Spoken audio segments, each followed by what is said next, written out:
welcome to this week's episode of 20 Minute Tims. I'm your host Jamie, and I'm joined by Martin Melly. Yes. And Stephen. Hello. You chucklehead. Yeah. Let me do the introduction. Yeah, You're ruining the whole introduction. High drama in Paisley as Celtic score 5 second half goals to send the goal difference to the moon. Martin Melly, you were there for patreon.com/20minutetims. You know by now, if you want to support the podcast, you want to get involved in extra content, you know what, see if you just want to support it and you don't even want the extra stuff, patreon.com/20minutetims is where you can help us and enjoy extra podcasts, extra videos, extra writing. And one of those podcasts is the At The Match podcast. Melly, you were there. Yes. For us, covering the St Mirren game. How did you feel? It was a decent performance from Celtic. They got the victory in the end. Thoroughly deserved victory. Just smashed another team. That Paisley going there after the only defeat we've had in the league this season. A wee bit wary of it, but confident because Celtic are playing so well. Then it came out of it 5-1 winners. Another game ticked off, lads.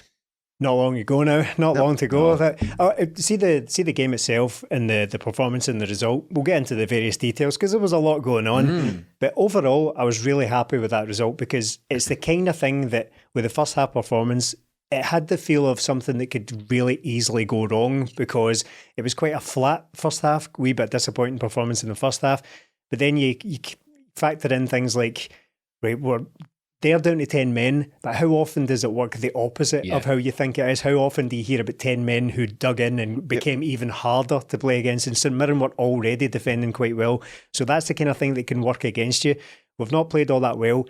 Are we carrying psychological baggage now? Because if you've only lost one game all season, that it's very easy to just focus on that. Had we lost other games, you wouldn't really be thinking about, but it was here. Can we win here? So to go out and just blow them away in the second half was really quite impressive indeed, because I really did think we could be in a wee sticky period here. We're going to find out an awful lot about this team, and we certainly did. There's only one time you want to be taking baggage to Paisley, and that's when you're going on your holidays. Yeah, that's correct. That's what the airport is. Melly says we're ticking off the games. That's something we say on this podcast quite a lot, ticking off games. And I feel like we're kind of starting to do Celtic a disservice from that because the results are tremendous. Ticking off the games suggests that we're just trundling through these games and picking up the odd point here and there. But that's a smashing, and we're delivering smashings every week. Yeah. Now, it wasn't a first half smashing, it was a second half smashing. But overall, still 5 goals. Yeah, ticking it off as in another game towards the title, but the performances and the consistency from Celtic this season is relentless. Over 3 goals a game we're averaging right now. The team is brilliant to watch. So many good players on show. So many guys that can come on and make a difference. It wasn't going for us in the first half. We made a difference and get 5 goals. We made a change, and get 5 goals. But again, being at the match or just watching it, like, this team is really good to watch play. In the stadium, you may be getting a bit tense because you think, oh, come on, just take a shot on. But this team know what they're doing. They play football, they wait for the opening, and in the second half they got what they deserved again.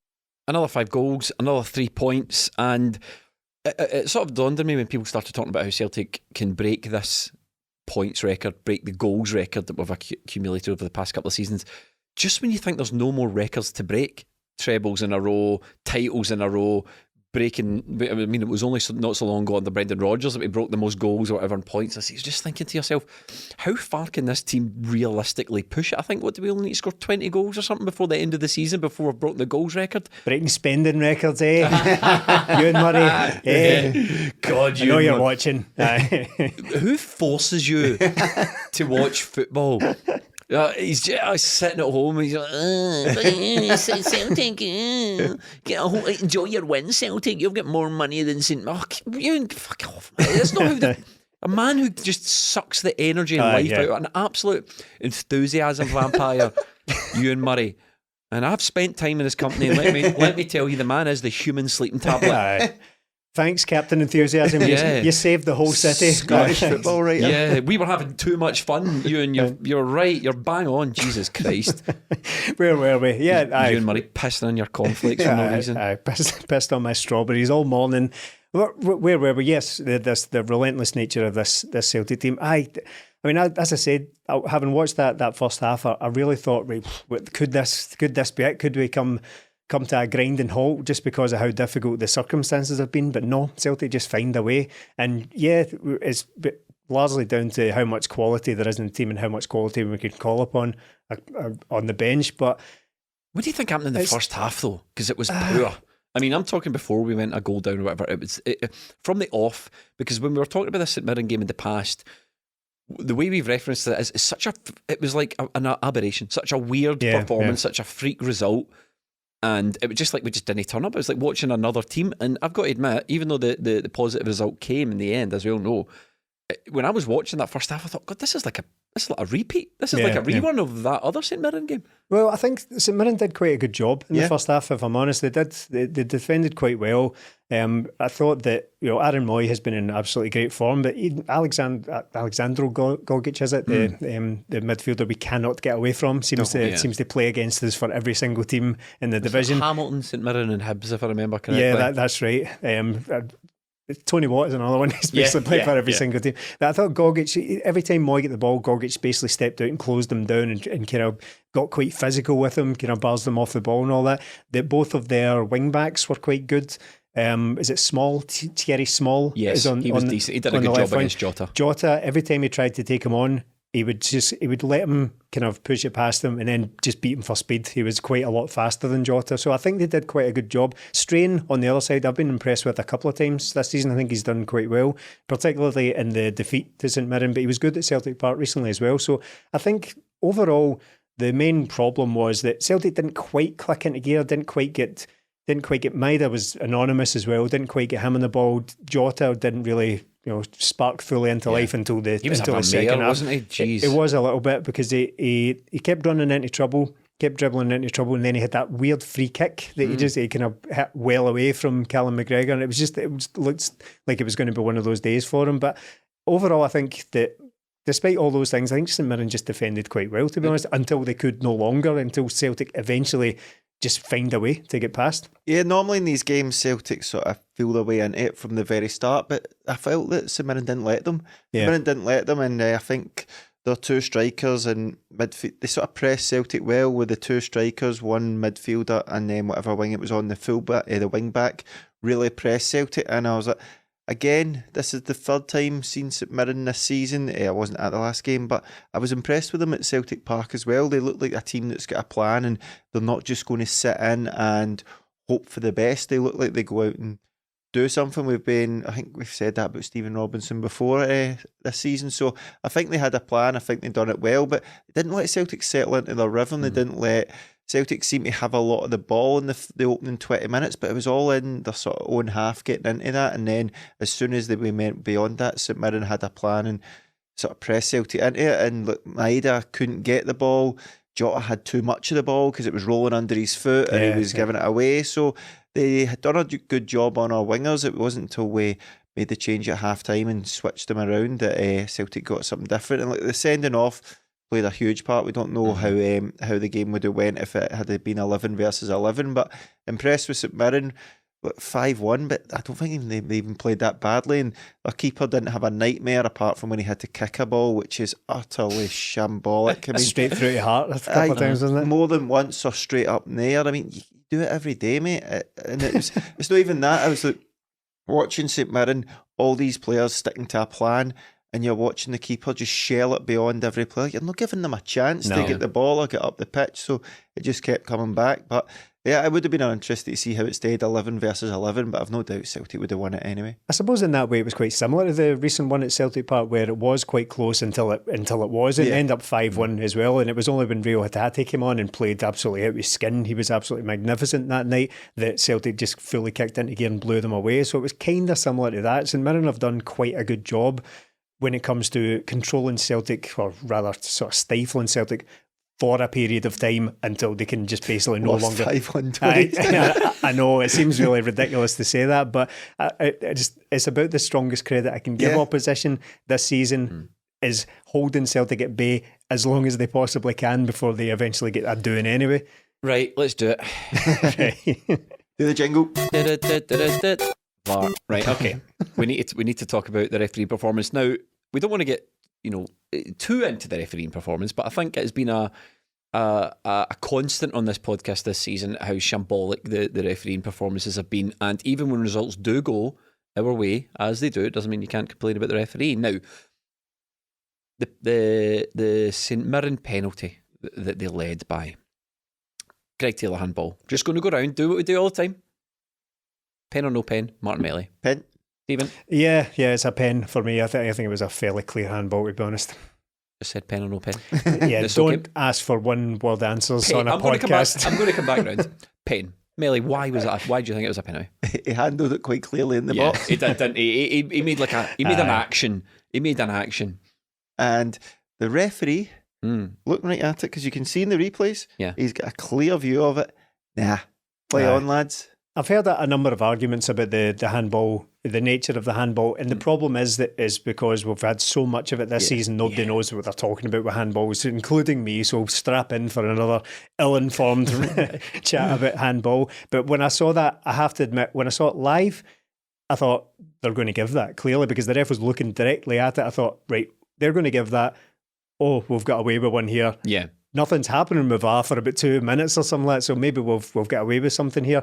For it to be taken back was very frustrating. I can only imagine what it was like in the ground. They have it called back after about 2.5 minutes or something like that. The ball didn't go out of play, right. so I think that's the only thing that can happen is they need to wait till it goes out of play. But it's bizarre that because goals could be scored in that time, could easily be scored in the space of 2.5 minutes, and then if Celtic went up the pitch and scored, they would have chopped the goal off and wound it back for a but penalty. If Celtic had went up the pitch and scored, and the ref looked at it and went, "No, that's not a handball," then Celtic wouldn't have got the opportunity to go up the pitch and score. That's true. I know the sort of legality, the legislation, or the rules of it is fine and fairly straightforward in that, but it's quite a frustrating experience when you're watching it and it goes on for 2.5 minutes. You kind of forget they're doing a VAR check. You mean the VAR rules, not the handball rules? Yeah, of course. Yeah. But the handball itself, his hand was kind of out a little bit from his body, so with the nature of that, I thought, right, well, they've been giving them left and right constantly this season. As soon as the hand is away from the body, they basically have to give it for whatever reason.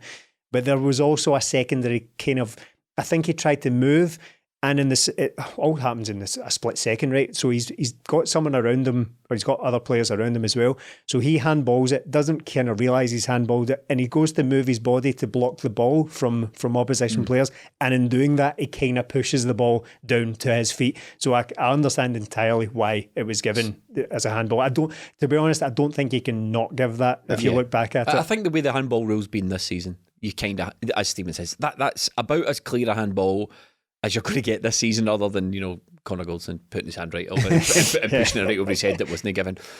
But overall, I thought the whole refereeing performance was a shambles. As you said, Melly, he missed that. He missed that there. The VAR check, as you say, Stephen, took him out of time. But what the good thing about the VAR check as well is he goes over and you see the replays that VAR get, and he's like, "Guys in the way, yes, that's you looking straight at it, mate, and you've missed it." And he decides from the angle he was looking at, that's a penalty. He gets a second look from a worse angle. See, back. That's my problem with the whole thing. I don't really have any beef with the fact there was a handball and it was given as a penalty because of what I've just said there. I don't think you can not give that. It's the fact that the ref looked at it in the first place and decided it wasn't a handball. Nothing could have happened in the replays, albeit from different angles. Nothing could have happened in the replays that was a better view than what he had in the first place, and he deemed that not a penalty. And you have precisely reached the crux of my whole refereeing beef, right? That is the crux of my whole... It's what you would maybe consider the mechanics of the decision. What did you miss? What changed? And it happens all the time for really obvious stuff, and it's really starting to do my nut in a wee bit. So you pointed out in the Discord, 2.5 minutes it took for that VAR check, right? Plus the substitutions and injury time. So the referee decides there's 4 minutes added on in the first half. Blows before the 4 minutes are up. So it's a minimum of 4 minutes, blew early. He missed every penalty call and had to get VAR to dig him out of a hole with it. He persistently let St Mirren players kick the ball away. He was late blowing the whistle to the point where some of the players were even stopping play and looking at him going, "You're definitely giving that as a foul, right?" And then they were taking there was stealing yards, which was absurd, and it was a completely abject refereeing performance. But what you get is radio silence. I've said it on the podcast before. We won the game, and I'm not saying it shouldn't have been a penalty to Celtic, and I'm not saying the Kyogo one should have been a penalty, because I don't think it was. Do you agree? I don't think that was a penalty either. So, right, this is another kind of complicated, thorny issue as well, because it's all to do with the foul and where it takes place and where it stops taking place. So if the foul continues into the box, which we saw a couple of weeks ago, I don't want to drag them into it because we're always comparing these incidents against Rangers to what we need to deal with as well. There was a couple of weeks ago against Partick Thistle where Tillman was sort of fouled outside the box. He keeps running.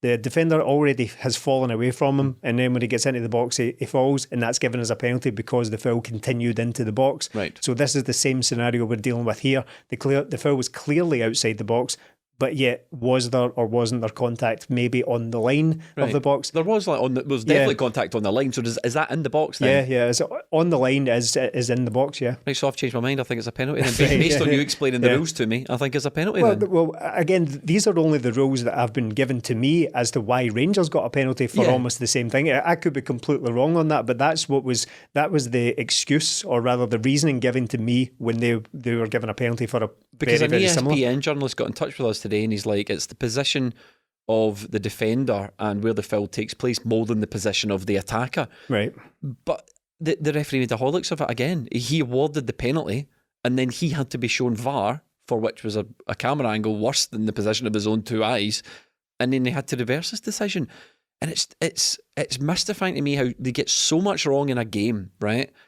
Just like Rangers got a penalty awarded for a mystifying handball, and Alan McGregor wiped a guy out in the box, and there was no penalty. Completely wiped the boy out, and there was no penalty. And those aren't given. Fine. Going to please explain to me. That's all I want. I just want Crawford Allen to come out for the second time in his life. I'm not asking you to come out every week, Crawford. I'm just saying maybe one more time, so double it and make it two. The amount of times that you're going to come out and explain some of these refereeing decisions, because it's honestly borderline farcical at the moment. Yeah, it has two first names, Crawford Allen. Yep. Yeah. Okay, it is this, and I hate to do this as well, but that's the problem we're facing all season, is that decisions for very, very similar incidents can't be weighed up. They can't be kind of put against each other and explained why this was a penalty, this was a handball, this wasn't, this was. It's all just completely up in the air. I appreciate, right, that different referees are making these decisions, so you can't just blanket say we need consistency, because some referee will interpret that a different way than others. But this is what the rules are for, surely. Yes, this is what I suppose my point is. Shouldn't matter who the ref is my point. Yeah, because I'm going like, I don't want here. I do this all the time. I reference sports I've no idea about, right? Right. But I'm imagining like snooker or one of my old favourites, boxing, right? So say some guy gets, I don't know, in boxing, completely kicked in the stones, right? So an obvious breaking of the rules, right? Which happens in football all the time. You don't get some refs missing it and some refs giving it. But you do get that in football. In snooker, you don't get. How does snooker work? You have to hit the red ball first. Is that how it works? Yes. Right. So you don't get a player missing the red ball, but the referee also completely missing that, even with the benefit of replays. We seem to be still with you. You're still with me. What I'm saying is we seem to be stuck in a sport at the moment where refereeing malpractice is just par for the course, and we were told VAR's coming in and that'll fix it.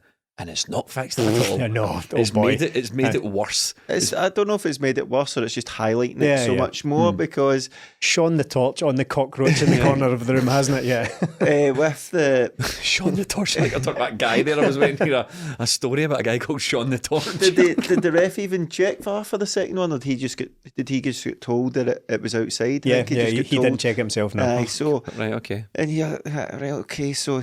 He said that one was a penalty, so you've got 3 penalty shouts here, 3 wrong decisions, and with the first, with some of them you're going, right, okay, the reason you didn't give that wasn't because you didn't see it, because first one you blatantly did see, is because somebody told you the rules state that is a penalty in your ear, and you've went, okay, I'll go and have a look. Yes, you're right, I did not know that was the rules. Here's a penalty.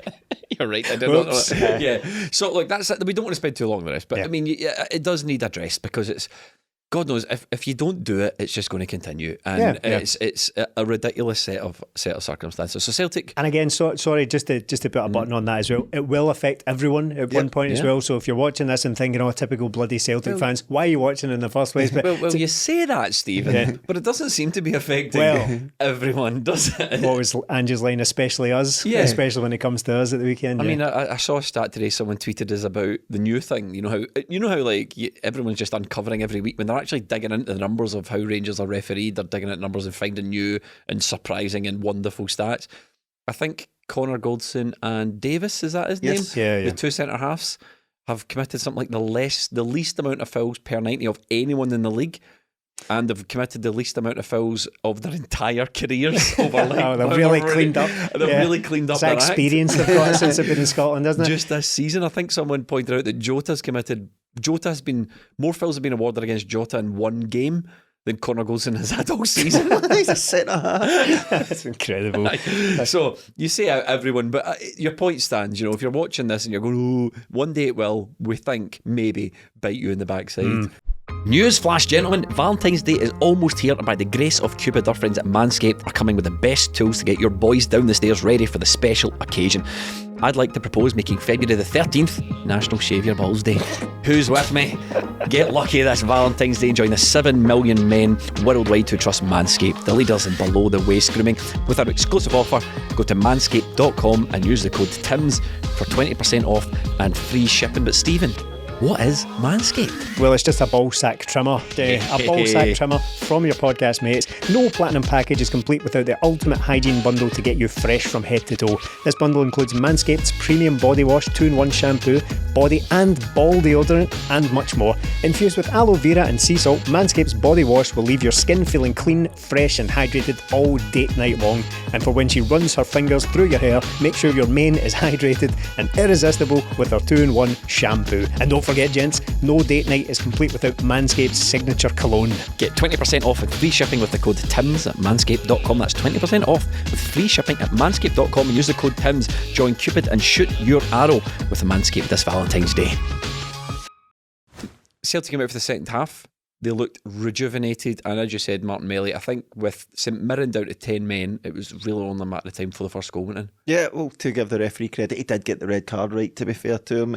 Nothing he could do about that, was there? The change at half-time, Andrew Dallas frantically flicking through his book in the VAR studio. No, sorry mate, it's got to go. Dad, get this guy off this. So even Hugh couldn't help him there, but it was just a terrible decision from the defender. But Celtic came out, made the change, and again, it's just Jota on the left is just better, isn't he?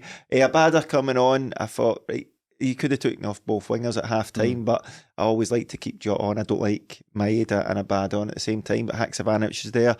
ABADA comes on down the right, and the first three crosses, he either hits the defender or straight to the keeper. I was like, this is just more of the same.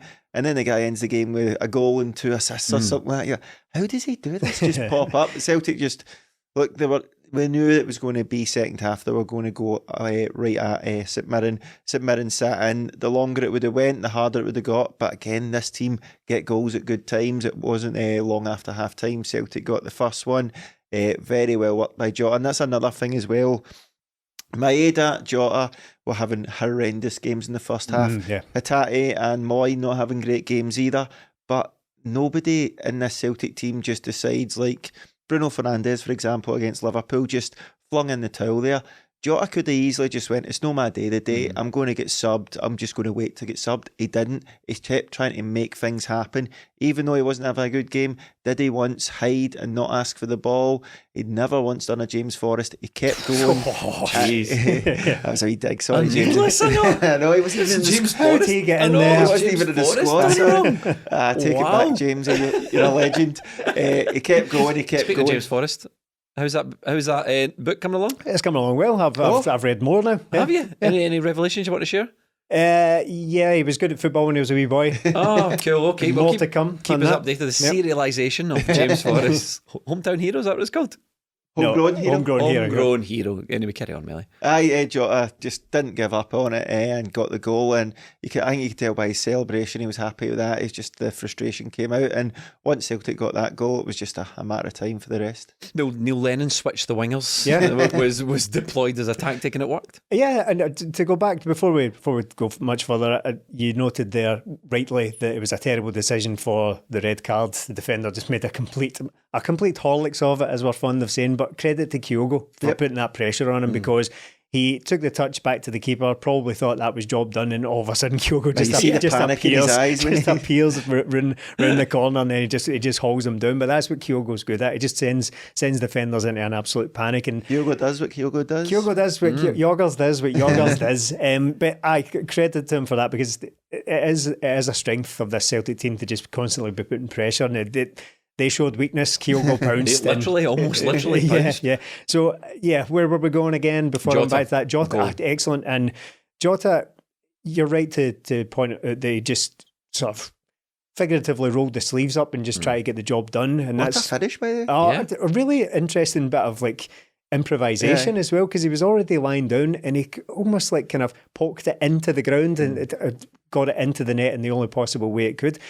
His interview after the game has been kind of going viral, or has been notable because he didn't know who Stevie Thompson was. Honestly, there's people listening to this podcast, there's people in this room who don't know who Stevie Thompson is. Imagine this the other way around. Imagine James Forrest goes to play in Portugal and they ask him about some jobber from 20 years ago. Have you heard of this guy? Felipe Paulo something or other? I definitely heard. I did like sports and go, he's not heard it. Of course, I mean, that's the most natural thing in the world. Why on earth you would have heard of Big Stevie Thompson if you weren't a fan of 2002 Central Strikers? SPFL journeyman. Well, I think it was because Jota has basically overtaken him in scoring already in a season and a half.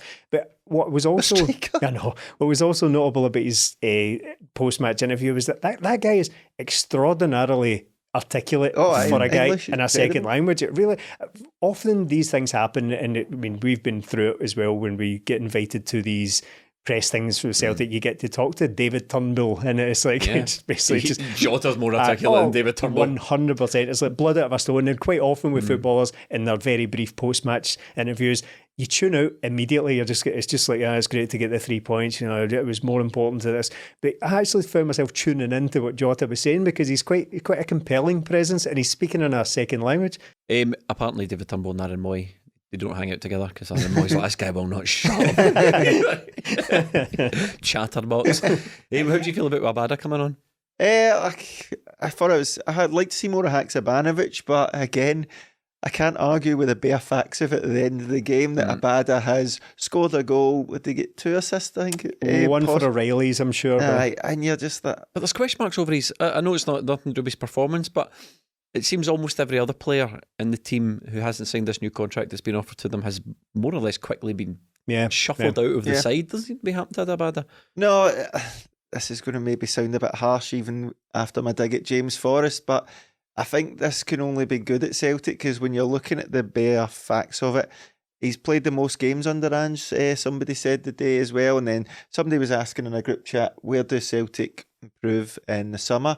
And my first reaction is, sell ABADA and bring in another winger because you might not get somebody that scores as many goals as ABADA, but I think you can get a wide player than him. I think he is suited to the way Celtic play, but I think he'd be more suited to a team that plays their wingers more inside and the fullbacks going the outside more. So I think with the age of him, the fact that he has not having talks with a contract and he gets so many goals, I think if Celtic get a decent offer for him, I think it'd be a good one to take in this summer because yes, you'd miss his goals, but would you miss much else about ABADA? Podcasts are in astonishing claims about Liel ABADA. Liel ABADA out is the headline for tomorrow. I was about to say, Stephen, I noted as well with the Discord that you were kind of like, I got the vibe you were kind of hoping that ABADA was going to have a bad game. I feel like you're limited football, I believe. You're like this. Oh, I hope this guy's crap today because he's going to get it. Well, in fairness, my exact quote was that I don't really rate him all that highly. However, he's going to score. He's definitely going to score. Look, the guy, jokes aside, the guy is very, very effective. There's no getting away from that. He comes on, he scores goals. He's a great finisher. He really is. He's a great, strikes a ball really, really well. Quite similar to Turnbull in that. And when he does finish, you think he can dig a ball. Good instincts as well. Good instincts. Yeah. But I mean, it seems so harsh to point out deficiencies he has after he's come on and changed the game, effectively won a game for Celtic in the most recent game. I mean, we could have wingers like Kent and Sakala that flatter to deceive and don't get the numbers either. Well, I mean, was Kent got 3 goals this season or something like that? Added these 2 or whatever the previous season. Was already nearly overtaken. I think Abada's got 4 times as many goals this season, and he barely plays as Kent has. The thing about his contract. Yeah, I've been quite. I don't think anyone really get fully kind of ostracised from the team when they were in the midst of these contract talks and being linked with other teams. Giacomakis just played less and less. Juranovic had the World Cup thing, and I think he's just not really played. And when he came back, Alistair Johnston came in. Maybe chat about that as well. There's a bit of chat about that during the week. But I'm intrigued by this approach with Celtic these days. About we're kind of bringing players in and we're having them. Yeah, well, not even so much that is definitely happening as well, but it's almost like we're coming to sort of verbal agreements with these guys that we're going to have a look at this in a year's time. We'll have a look at your contracts, and in the case of Giacomakis and Juranovic, it was just decided that no, we're probably not up for giving you wage rises. Why don't we just try and move on? I mean, they were both offered wage rises that didn't take. Well, yeah. So they obviously knew, but I'm sure Celtic know that. No, the Celtic will be told there's more money for these guys out there. At which Celtic would have went, well. Take it or leave it type thing. But I think this is quite it seems to me that Ange's trying to do something quite unusual with our Celtic team, insofar as there are a lot of players who don't start football matches for Celtic. A lot of good players, a lot of players who probably would start, like Haksabanovic, Abada, David Turnbull, just to name 3 guys. Anthony Ralston, if you want to add a 4th one in. These guys they are good enough to start football matches for Celtic. They'll think they're good enough to start football matches for Celtic, but they don't. And I'm just sort of trying to. I've never really seen a manager take this approach before. He's really emphasising the collective. But at the end of the day, footballers want to be starting matches. Haksabanovic will be sitting on that bench. Abada will be sitting there going, "I'm good enough to start." Haksabanovic will be watching Jota going, "How am I not going on the pitch on that first half?" And it seems that Ange is playing. He's putting a lot of emphasis, and you can understand why he's doing it. He's putting a lot of emphasis on, right, well, it's not just to be successful I need all these players, but there is a risk, isn't there, Melly, with some of the players going, right, okay, well, that's your prerogative. But unfortunately for me, I think actually in midweek or the week before last, Haksabanovic's old manager or someone from his international team, I just briefly saw a comment. I should be more informed than this, given that I'm doing the world's finest Celtic podcast. But basically alluding to the fact that, if he wants to keep his place in the international team, he has to play more for Celtic. There are players there who go, okay, and your prerogative is to build a successful team, and part of that is me being a bit part player, getting 20 minutes here, getting 20 minutes there. My prerogative is playing as much football as I can, being a starter, being the number one guy that Giacomakis said. And I sort of think to myself, how long can you play this game? How long can you keep the quality up here with guys who aren't playing that much? Well, I always say competition kills complacency, and Maeda had a bad half, is subbed, and the guy that comes on from has a smashing half.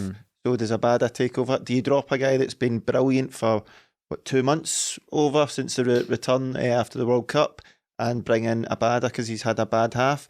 So I'm not really thinking that short term, but I think a good example is when we discussed in the podcast before. Let's revisit David Turnbull. We had a conversation about a month or so ago in the podcast about David Turnbull, and I was saying, look, he's not playing, but he used to start, and he's still a young player, and we bought him for big money, and he was brought in to be a first team starter, but he's just not starting football games anymore for Celtic, and he comes on and he contributes here and there in wee bits, and you were kind of like, well, it'd be good to keep David Turnbull, which is absolutely correct from a Celtic point of view. It's great. It's fantastic to have players of that ability who can just come off the bench and contribute for 20 minutes. If that, you could have 1 million players of that level, all your subs made up of that, which Celtic nearly are. It's great. But for the player's point of view, and from Ange's point of view, Ange has to keep that player happy, even though Ange kind of denies it, that he says that's not a thing he has to do.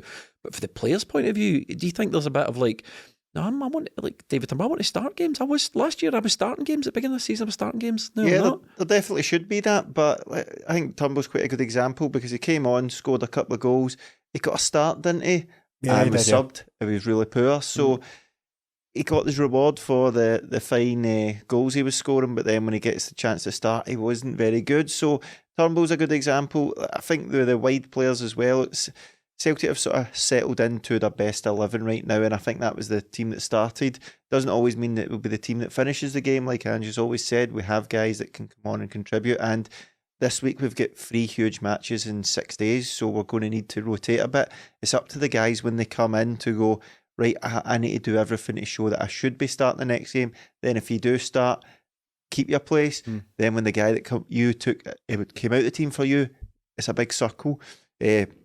A vicious circle, but it's one that's working for Celtic right now. Did you say big circle? I didn't pick up on that. I don't know what the word I was looking for, but it came at me in vicious circle. So it's working for Celtic right now because the consistency is good, but they're also bringing on guys that are hungry to play. It's just got a lot of good players on the bench. Like Ralston's not had a sniff since coming back.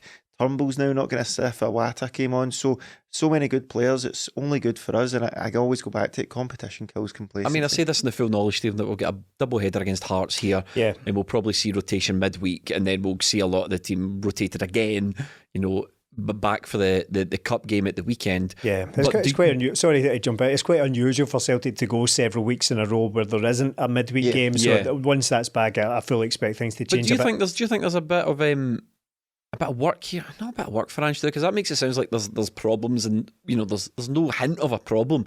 But it is a bit of an unusual situation of so many good quality players not been. I mean, Kobayashi came in January. He's played against St Mirren at home, and that was it. Was it? And no, I think there was a second one, but was there Iwata's played bits and bobs here, and guys like Welsh, McCarthy, all these guys that are just not getting looks in. Forrest and Bernabe, nowhere near the squad either. It is an unusual situation for Celtic to be in, to have such a solid squad, and for it seems like an odd thing to complain about, and I don't mean to imply that we're doing that, because as you said, there's no indication of a problem here.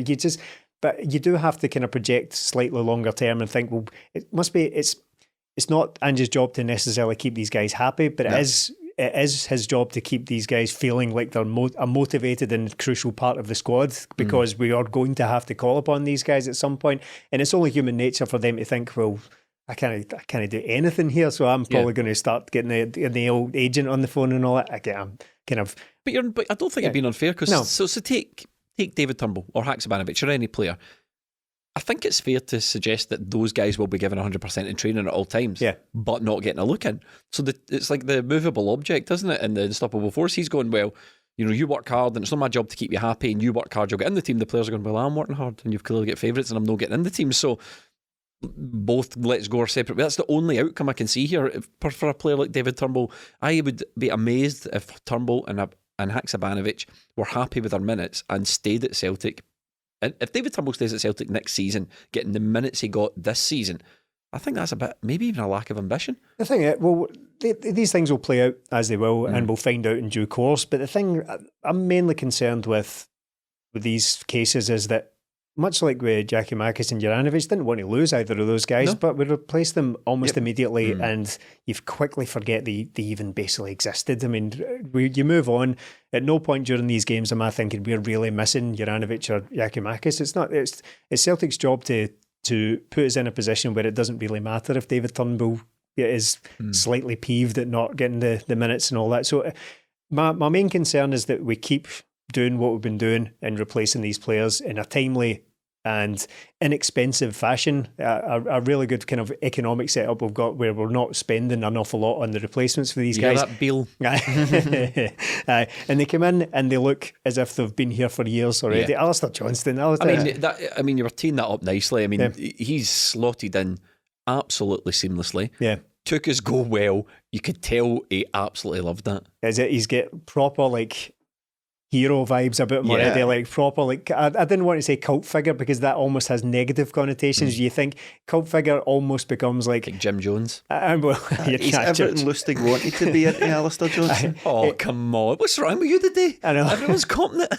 Sub twice at half time when I get beat Ibrox. Don't forget, Mikel. I didn't want to say cult figure because it almost feels like you say that about guys like Carlton Cole, where you think, you know what, I really liked him. He was a good guy, but he was absolutely pissed. So it almost holds like slightly negative connotations, but that is kind of what Alistair Johnston is, because he's got the personality to back up what he's been, or rather he's got the ability on the pitch to back up what seems like quite a big personality as well. So I think he's going to be a hero. He's been great so far. Yeah, the goal, it's sort of been coming for him, hasn't it? Did Juranovic score for Hilton play? I don't think he did. It was all penalties most of the time, but Johnson slotted in seamlessly. Could improve a wee bit going forward. Some of his crossing wasn't great, but I think he makes up for that in just his all-round play. I think he's so balanced in everything he does. He's an absolute battler as well, and I love that about him. He's ready to put it in for the team, and just gives us that wee bit more solidity, I think, rather than Juranovic. He's a very good defender, bit more height in the team, and he just wanted that ball more than the other guy when it was floated in. So it was good to see him get his first goal, celebrating there. It kind of felt like it was the winning goal in a 2-1 rather than just going 2-1 up with like half an hour to go or something. It gives me the feeling that he's always, at all times, he's kind of choking for a fight to break out on the pitch so he can back everybody up, so he can be the guy who's first. Did you hear him say that? No, yeah, that's almost precisely what really? You're sort of precisely paraphrasing what he said in a Celtic TV interview. Well, he says when you play these games, I'm paraphrasing now, but he's like, there's always other players out there that try and take advantage of your best players, and if they want to mix it, then I'm happy to mix it, or something like that. Well, nice one. He's certainly given me that impression. Yeah. He is the guy in the squad who, not casting any aspersions or anything like that, but if any of them had committed a murder and they had to phone someone at 3 o'clock in the morning to help get rid of the body, Alistair Johnston's the first guy that you go to in that squad. I mean, Juranovic had a lot to say. I've just got the quotes here. He said that he was told by friends that Celtic had signed another right back. He says, to be honest, I was a little bit surprised. I was preparing the World Cup, preparing for my next game. Some friends called me and said that they signed a new right back. What's your opinion about that? He was sad that Celtic didn't try to keep him. I said I knew I would not play 2 games in a row, maybe the third one. I didn't like some of that stuff because of the national team. If you're not playing regularly for your club, you won't get called up for the national team, and that's the reason why I left. And that's pretty much what we were covering there. Right, so Melly, let's hear it. You're humming and hawing here. Okay. Is there another player about to get both barrels for Melly? Just 2 players in the last year have been heavily linked with moves away from Celtic by Fabrizio Romano. Both players have left. Both of them, Josip Juranovic and Giacomakis, didn't want to leave apparently. So many coincidences tonight. There's that, and then there's the Fouls thing with Rangers. Just so many coincidences. Josip Juranovic was linked to a move away from Celtic. Was it last January, or definitely in the summer there? Yeah, in the summer, and January, and possibly last year. Keep an eye on this was what Fabrizio keeps telling us. How do you know this? How do you know this? And again, ABADA, the rumours coming out about him not signing a contract. So you're like, all these guys that aren't signing contracts with Celtic are making their way to Fabrizio Romano, all of a sudden leaving, and then Celtic don't do enough to keep them. I don't buy it. Do you know one guy we should get rid of immediately? Carol Starfelt. I'm not happy with this interpersonal relationships that he's rumour has it. Yeah, fostering at the club. We won't say any more. Shattering hearts. Yeah. Heartbreaker. Can't you just be rich and good looking and tall? Most handsome man in the and team. And handsome. Yeah, underrated hottie. Carl Starfelt.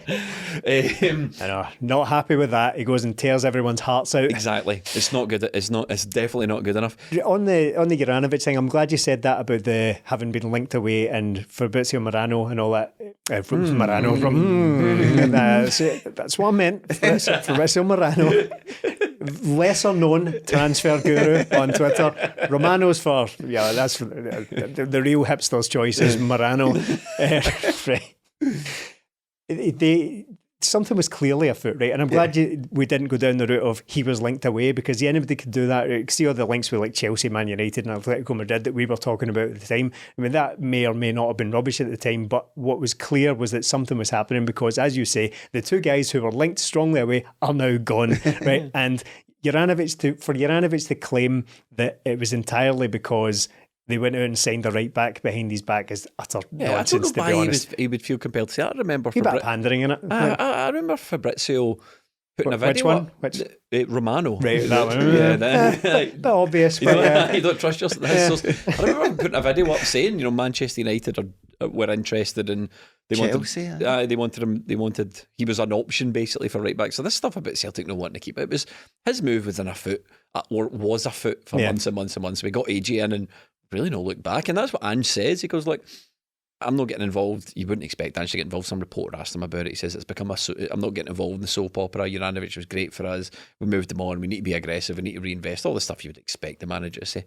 Yeah, I'm happy with it because I keep going back to it, guys. Like, it's a long time ago now, but Izagiri and Kyle looked like world beaters for a bit for Celtic. We hung on to them and barely get anything for them, whereas now we're bringing in players for a decent fee and selling them on and bringing in other players. That's the way it should be for Celtic, and I think it's what has to happen a lot of the time in Scottish football. The two guys that we have sold recently for big money, yes, they've been good players for Celtic, but they weren't guys that say they need to play every week. When Tony Ralston came in, he done a good job, and Giakoumakis played second fiddle to Kyogo a lot of the time. So it's not as if it's ripping the heart out of the team. We're replacing good players with other good players who could have possibly more potential than them. It's kind of the way you need to do it with Celtic, because we're in Scottish football. I think you need a 2 to 3 year cycle with most teams.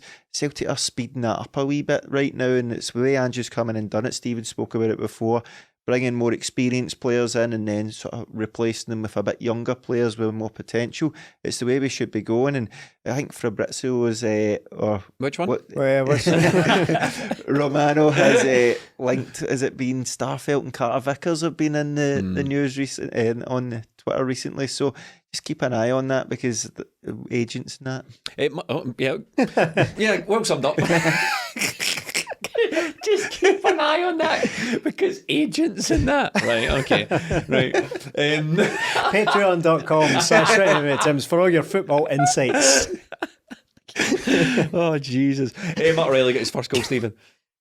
Yeah, second goal. Yeah, it's the second one. This has been excellent. I don't know about you guys. Do you know what's amazing? Staying in. Do you know what's amazing? They don't even know. It took us 2 hours to get this set up. That light behind Melly fell down about 4 times. That fell down. Fucking. It's one of the those camera days. up over Melly. It took us. There's fucking 4 drill holes long, because it took us multiple chances to get it up. It's fitting that one of the first things I said on this podcast is sometimes you get the feeling that things could easily go wrong, and we have had one of those. It's midnight. It's midnight. Okay. Got his second goal.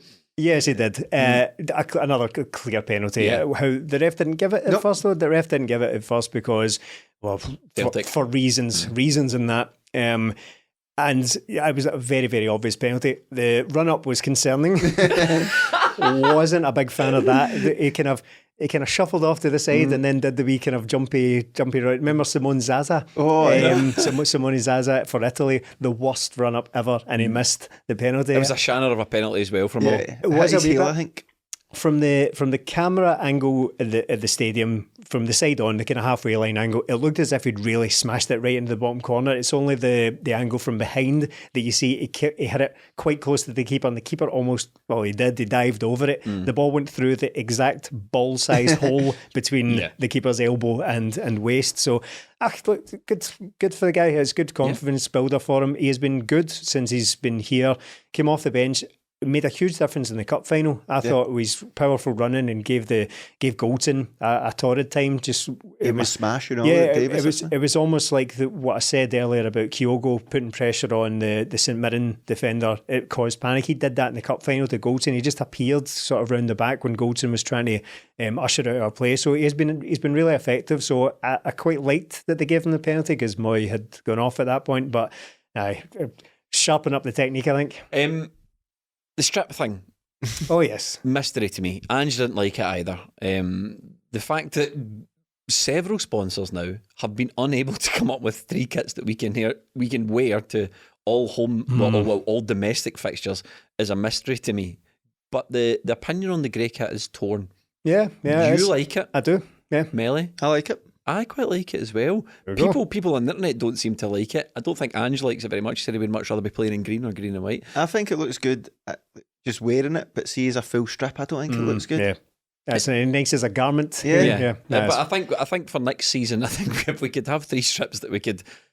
This is what I reckon about 3 of the last 4 or 5 seasons Celtic have had some sort of problem when it comes to kit matching and clashing, because whenever we've still never come up with anything we can play against Hibs with, which is fairly ridiculous. We had except that really good luminous yellow and black one. Oh yeah, that's right. So on recent seasons we've had to bring back the pink thing because we had nothing to play with Hibs, and then we did that again. The black thing last season. Brought back the black thing as well, and now this with St Mirren, we can't come to any arrangement with anything we can wear against St Mirren. It feels a little bit silly from one of the biggest sportswear manufacturers in the world. That's what I'm getting at. Like, I don't really know if any English Premier League club find a situation where they can't wear one of their kits to play a team. This is the exact reason that third kits exist, not only to sell more stuff obviously, but the third kit is supposed to exist so that it doesn't match or clash with anything. And that you have an away one, if the away one is quite close to what the team would normally wear at home, you have a third one in case. So we've somehow ended up 3 of the last handful of seasons we've ended up with nothing. And just as I work down my list of annoyances here in reverse order, the biggest one on the list is Chris Boyd. I mean, he exists on Sky. He thinks his role on Sky is to bam up Celtic fans. Which is okay because that exists in football. Sports coverage like Carragher and Micah Richards and Neville, like they like a bam up, but crucially they also know things about football. And that's a bit like this podcast. You know, you can be silly gooses, but you need to know and you need to be quite good at what you're doing. But all we get from Chris Boyd is just empty-handed, dunder-headed opinions. There was a bit at half-time where Andy Walker was arguing, making the points about whether it was a penalty or whether it wasn't a penalty, and Chris Boyd just go, penalty all day, because Andy Walker was saying it wasn't. He saw his role there just to disagree with Andy Walker and wind everybody up watching it. And it's who's it for? Because Celtic fans don't like it and St Mirren fans don't care. So who is this for?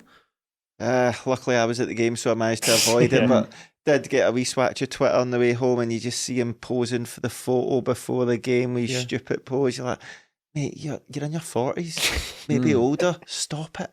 Stop this. It's again making a mockery of Scottish football. The fact that at most games they're on a wee stand at the side of a stadium as well, where they don't have a proper studio as well. It's like, come on, then you've got him doing that. You're like, right, come on, we have to be better here. Yeah. Surely there is ex-players out there who have finished playing, give some insight. But this is, do you ever see Chris Sutton or John Hartson or Chris Commons doing a Rangers Motherwell game? No. It's peculiar to me that they just have these guys that have got no ties. Sutton's not allowed in Ibrox, is he? Well, he's not allowed in Ibrox. Security reasons. I'm not being petty saying you need a guy that's got a tie to Celtic, obviously. But the Chris Boyd's appearance at these fixtures, somebody must think he's brilliant. Oh, Chris is great. It must be, because it's often said, I mean, I tweeted after the game, it's like, this guy's just an embarrassment. Absolute ready for you, Sky Sports, right? And people replied saying, oh, he's only there for the engagement. He drives up engagement. You're giving them exactly what they want. But I don't buy that, because what benefit could it possibly have to Sky to have just an irritant on their broadcast? just an obnoxious guy that's in there bamming people up, because it's never been easier. Disclaimer here, I'm not suggesting anyone does this, but it's never been easier to just go without Sky and find a way around it and all that, right? If you don't want to take that in. So it's a very bold move, very risky manoeuvre to put people in there to deliberately antagonise people who are looking for an excuse to back away from your product. And see, if you don't like it and you want pre-match coverage brought by Celtic fans for away games, patreon.com/20minute-tims. We are there live on video, a bit like this, doing pre-match build-up for every single away game. So there's an alternative there, Stephen. Hearts double-header. Yeah, spicy. Spicy, we always beat them. You're looking at them and they are the third best team in the league, but you were having a wee quick dive into them earlier, Jamie, and they're terrible away from home, aren't they've they? won 3 games all season or something away from home. They're third in the league, man. How does this happen? So I think it's going to be a difficult week. We always I think you were talking about it recently, Stephen. It's never those games that you expect Rangers to drop points in, but Celtic usually beat them, but we always do get a good game against them. The 4-3 game earlier this season was match of the season at Tynecastle. That was our introduction to VAR. That was a good laugh, wasn't it? Yeah. So I'm expecting 2 tough games. They are the next best team after Celtic Rangers. They are 20 odd points behind as well. But sorry, I just had to double check there because it's 31 points behind us. I think Is it? We're on. Can you just check the maths on this? Right, we're on 76 points. They're on 45. Yes. Yeah. I thought that. There you go. Wow. We got there between the three of us. Each of us were like. I had to double check that because I was astounded at that. They must be closer to relegation than they are to us. Probably. So, is this Ange's 100th game? Yeah, Charles, under the lights, it'll be cold at Parker's on Wednesday. Sure will. Well, there you go. Occasion, as if we needed yet more reason to go out and beat them. Well, so you've got we've got this rotated squad, the potential of the rotated squad, right? So presumably you've got one squad who might be slightly stronger than the other, which and don't say it doesn't matter, okay, because I'm just trying to make a podcast here, okay? But which game is more important? Which game gets your strongest team, Melly? Oh, it's a tough one. I think the cup game, because you can't get back a cup game. You can. Yeah. We've got a decent lead in the league. We've got a game coming up at home to Rangers in the near future. So I think if you're going to draw one and win one, I think you draw the league game and win the cup game. Celtic are looking relentless here, so I don't think we need to sacrifice a game. And I think this 5 subs really does help us as well. We've managed to keep a lot of players fresh. We've only had 1 game a week recently, so really looking forward to these 2 games because it's going to be 2 big ones. And when you get double headers like this, if there's a bit of needle in the first game, going into the second one at Tynecastle could be tasty. It is an interesting sort of debate as to whether, like, I know this isn't how it works. You don't get to choose which games you win and get to sacrifice one, but if you were to be given a would you rather, because in the league, yes, we do have a very good lead. 9 points and the goal difference just keeps extending and extending basically every week now. But when we were having that kind of struggle in the first half against St Mirren, I did think to myself, I just really don't want to drop points here, and regardless of the cushion, because the narrative will very quickly shift to massive goal difference in 9 points to we've got 2 games against them, we can beat them both times. You know, Rangers fans, you just don't, as much as that's nonsense, right? That's kind of great demonstrable gibberish, you would say, right? So, but you don't want to give them that. You don't want to hand them any kind of confidence boosts or psychological advantages at this stage of the season. So that's what made me really they happy. Might struggle against Hibs, by the way. They're playing at the same time. They're away. I love it when the games are at the same time and filtering through. I know. So and Hibs have been in decent form recently. Well, I thought that immediately after the cup final. I think I said that on our At the Match in our post-match reaction segment of that. I said that this is the kind of thing, Celtic demoralise them in this way could derail their season a little bit. They could take the foot off the gas. They could be a bunch of sort of ragtag bunch of players who are, some are out the door, some are just coming because they don't care about the Scottish Cup. Why just win the Scottish Cup? Yeah, nothing like a game at home against Eric McInnes to get the confidence exactly. back up, is there? So still conceded a goal and some chances. So I did think, do you know what? They'll probably come into a wee bit of pressure and maybe drop some points in. However, that was a nice wee boost against Kilmarnock. But Hibs have been playing well, so I think that we'll find out a lot about them as well against Hibs, I reckon. And on that, a big night at Parkhead awaits on Wednesday, a crucial time of the season. We are in spectacular form. If you want to support us and join us, in fact, do you know what? See if you're still here listening to this bit of the podcast after everything that has happened, God bless you. Let us know in the comments if you're still listening at this point. And if you've watched this and thought these guys need all the help they can get, patreon.com/20minute Tims. Thank you so much for joining us, and we'll see you next week.